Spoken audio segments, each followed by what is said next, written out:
The morning sunlight streamed through the tall windows of Harper's Diner, painting long golden stripes across the tiled floor. The smell of brewed coffee and warm biscuits usually gave the place its charm, a small-town comfort where everyone felt welcome. But that morning, something was different. The laughter at table 7 didn't sound friendly. It echoed sharp and cruel, cutting through the quiet hum of breakfast chatter. At the counter stood Lena, a young waitress with tired eyes and a smile she wore like armor. She had been on her feet since 5 a.m., juggling trays, cleaning tables, and offering warmth that often wasn't returned. Her apron was stained with coffee, her shoes a little worn, but her spirit, though fragile, still glowed with quiet resilience. She turned when she heard it, the mocking tone of a man dressed in a crisp suit. At table 7 sat 3 people, 2 men and a woman, all elegantly dressed, their watches glinting like small suns. Their laughter grew louder as one of them waved his empty coffee cup at Lena. "Hey, sweetheart," he said, voice dripping with sarcasm. "Think you can manage a refill without spilling it this time?" The woman beside him smirked, whispering something under her breath that made the group chuckle. Lena's face flushed. She had accidentally dripped coffee on the edge of their table earlier. She'd apologized, twice, but they weren't interested in apologies. They wanted entertainment. "Of course," she said softly, picking up the pot from the counter. She forced a smile, the kind you learn when you need your job more than your dignity. As she leaned to pour, one of the men nudged the other and muttered, "Look at her hands, they're shaking. Probably can't even hold a tray straight." A drop of coffee splashed on the saucer. The man snorted. "There, see? I told you." The laughter stung. Every sound felt like a slap, and she wished the floor would open beneath her feet. But she didn't let a tear fall. Not yet. She murmured, "I'm sorry, sir," and stepped back. The woman picked up her phone, pretending to film. "Smile for the camera, honey," she said with a cruel grin. "You might go viral." Lena froze. For a moment, the entire diner seemed to shrink around her. Conversations halted. A few customers exchanged uneasy glances but said nothing. Silence filled the air, broken only by the hiss of the coffee machine behind the counter. That's when the door opened. A gentle chime cutting through the tension. An older man stepped in, gray at the temples, wearing jeans and a plain blue shirt. He looked like any regular customer, calm, unassuming. He paused near the doorway, his gaze sweeping across the diner before settling quietly on Lena and the group at table 7. He didn't say anything, he just watched. Lena forced herself to continue working. She turned to clear another table, but the laughter behind her started again, louder this time. "Hey, sweetheart," the man called after her. "Don't you think it's rude to walk away when your customers are talking to you?" Her hands trembled. The plate she was holding slipped from her fingers and shattered on the floor. Gasps rippled through the diner. The sound of breaking glass rang louder than the laughter now. The man in the suit leaned back, smirking. "Guess we should call it a day. Some people just aren't cut out for real work." Lena dropped to her knees, quickly gathering the pieces with shaking hands. A small cut opened on her palm, but she didn't stop. She whispered apologies as if they were prayers. Then a voice spoke, calm, steady, but carrying a weight that silenced the room. "Is this how you treat people where you come from?" The laughter stopped instantly. The voice belonged to the gray-haired man who had just entered. He took a step closer, his expression unreadable. The man in the suit scoffed. "Excuse me, do we know you?" The newcomer didn't answer immediately. He crouched down beside Lena, taking a napkin from the counter and gently pressing it against her bleeding hand. "You all right?" he asked softly.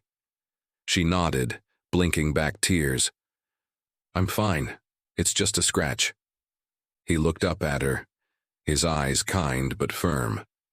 No one deserves to be spoken to like that. Then he stood up, turning his attention to the trio at table 7. "You think making someone feel small makes you look big?" The woman rolled her eyes. "Look, sir, we're just having fun. No harm done." "Fun," he repeated quietly, his jaw tightening. "I see." He reached into his back pocket and pulled out a small black wallet. From it he drew a card, a simple rectangle embossed with the diner's logo. He placed it flat on the table in front of them. "I'm Daniel Harper," he said evenly, "owner of this diner." The air in the room changed in an instant. The color drained from their faces. Forks froze mid-air. Even the hum of the ceiling fan seemed to fade away. Daniel's voice didn't rise, but every word landed like a hammer. "I built this place to be somewhere people feel safe, somewhere they can work with dignity and eat with respect. If you can't do either, you don't belong here." One of the men stammered, "We didn't mean—" "Enough," Daniel said, cutting him off. "You've already said more than enough." He turned to Lena. "Take a break," he said gently. "I'll handle this." Then, facing the trio again, his eyes sharpened. "You think your money gives you the right to humiliate someone? You have no idea who she is. That woman you just mocked has worked double shifts every day this week to support her little brother. A kid with medical bills she is still trying to pay off. And she does it all without complaining." The woman swallowed hard. "We didn't know." "Exactly," Daniel replied. "You didn't care to know." For a moment, no one moved. The tension was heavy, pressing down like a storm about to break. Then Daniel took their check, tore it in half, and placed 2 crisp bills on the table. "Your meal's on me," he said coldly. "But I want you out of my diner. Now." The group rose, avoiding everyone's eyes. The man in the suit mumbled something under his breath, but Daniel didn't respond. He simply pointed to the door. As they walked out, the sound of the bell over the door rang like a final judgment. Lena stood frozen by the counter, hands trembling slightly. She wasn't sure whether to cry or apologize again. Daniel walked back to her, his tone soft now. "You did nothing wrong," he said. "Go wash your hands. Take 5 minutes." Her voice cracked.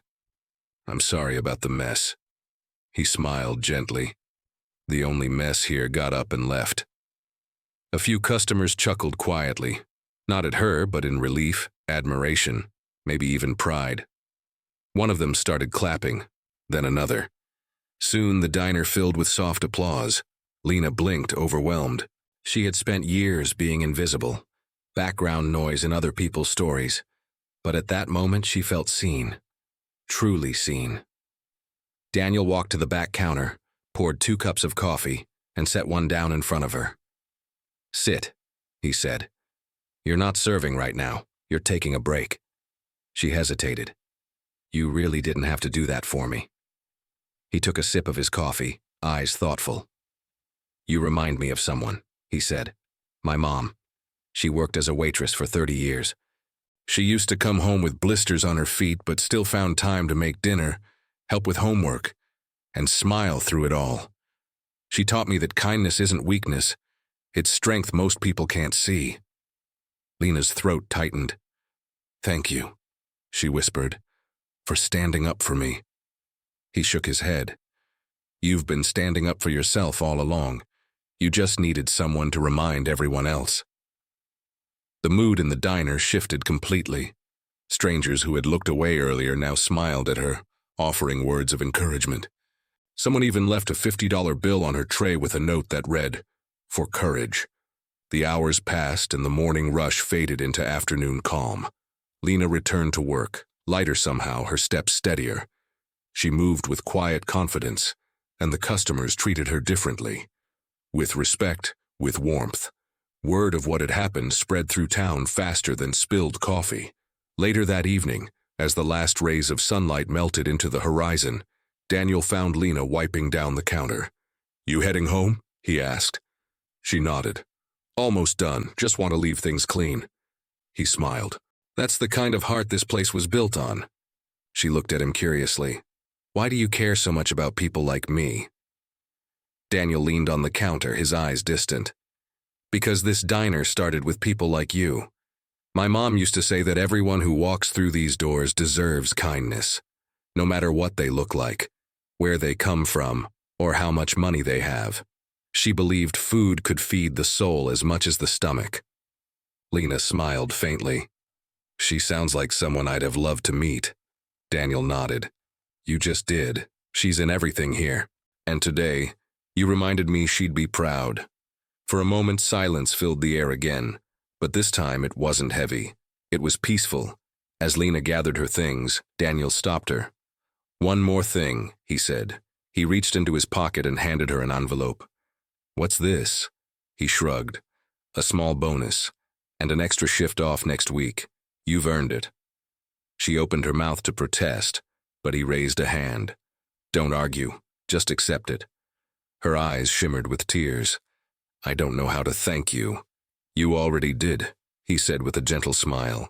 "You show up every day even when people try to make you feel small. That's courage." When she stepped outside, the evening air felt different, lighter, alive. She looked back through the glass at the diner glowing under the warm lights. For the first time in a long while, she didn't feel invisible.